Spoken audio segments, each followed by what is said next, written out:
In a world where smiles can be deceptive and love can be the lure, a young black man takes a trip to meet his girlfriend's family and uncovers a nightmare.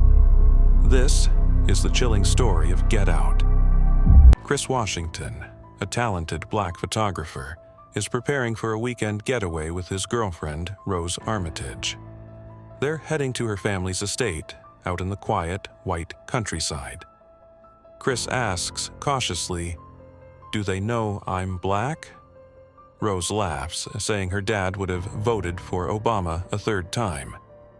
But deep inside, Chris feels uneasy. The drive is peaceful until they hit a deer. It's the first sign something's wrong. A cop shows up and insists on seeing Chris's ID, even though he wasn't driving. Rose defends him, but it's clear Chris is an outsider even before they arrive. At the Armitage house, Chris meets Rose's parents, Dean, a chatty neurosurgeon, and Missy, a composed psychiatrist. They're too friendly, too polite. Dean says things like, "I would have voted for Obama a third time." And yet, Chris senses an uncomfortable tension. The only other black people around, the maid, Georgina, and the groundskeeper, Walter, act strange, robotic, like something isn't quite right. That night, Missy hypnotizes him, uninvited, unasked. She stirs her teacup rhythmically. "Missy, softly, sink into the floor." And he does. Chris falls into darkness, his body frozen, his consciousness trapped in a terrifying realm she calls the Sunken Place.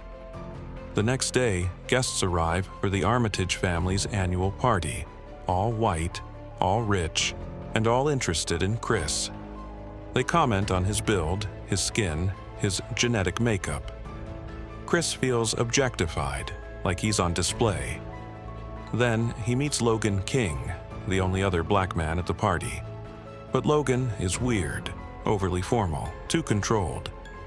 Chris snaps a photo of him, and the camera flash causes Logan to break.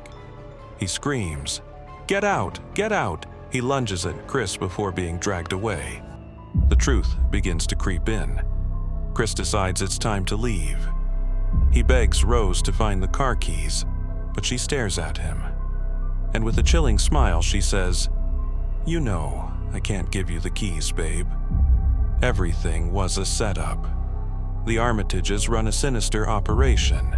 They abduct black individuals, hypnotize them, and use a twisted procedure called the coagula to transplant white minds into black bodies. The victim's consciousness remains, trapped in the Sunken Place, forever. Chris is strapped to a chair in the basement. They're preparing him for the operation, but he outsmarts them, using cotton from the chair to block out the sound of Missy's teacup. When they come to take him, he's ready. Chris fights back.